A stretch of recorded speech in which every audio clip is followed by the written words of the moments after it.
Au départ, ils étaient 82 arrivés du banc de la sélection nationale A du Burkina Faso, 67 après élimination des doublons, 28 présélectionnés. Aujourd'hui, il n'en reste que 6.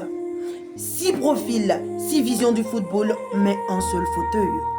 Le Burkina Faso ne choisit pas un simple entraîneur, il choisit un homme capable de porter l'ambition de tout un peuple à la Coupe d'Afrique des Nations.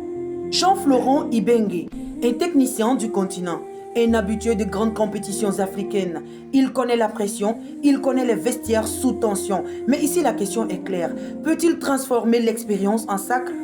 Amir Abdou, l'architecte des exploits inattendus. Il a prouvé qu'avec peu, on peut déranger de grandes nations. Le Burkina Faso a du talent. Mais a-t-il besoin d'un bâtisseur ou d'un conquérant? McLaren, expérience européenne, rigueur tactique, vision internationale. Mais le football africain ne se gagne pas seulement avec le tableau tactique. Il se gagne avec du caractère. Ce mec a-t-il du cran? James Kwesi Appiah, un habitué des grandes scènes africaines. Il connaît la pression d'une nation exigeante. Mais peut-il imposer la discipline, l'égalité, l'autorité dans un vestiaire qui doit redevenir conquérant?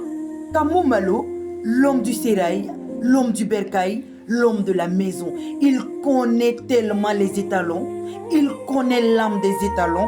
Mais aujourd'hui, la question est stratégique. Continuité ou révolution? Oscar Barreau, un profil local très ambitieux. Il connaît le terrain national. Mais la CAN ne pardonne pas à l'improvisation. Une expérience internationale sera déterminante. Le vrai débat ici, le futur sélectionneur national des étalons A du Burkina Faso devra mettre tous les joueurs au même pied d'égalité, instaurer une concurrence saine, avoir le courage de trancher et imposer une identité de jeu claire. Le Burkina Faso n'a pas besoin d'une participation honorable à la CAN. Il veut marquer l'histoire. En conclusion, ce choix n'est pas administratif, mais historique. Le prochain coach des étalons devra taper sur la table, regarder les joueurs droit dans les yeux et dire « Nous ne venons pas pour participer, nous venons pour conquérir ».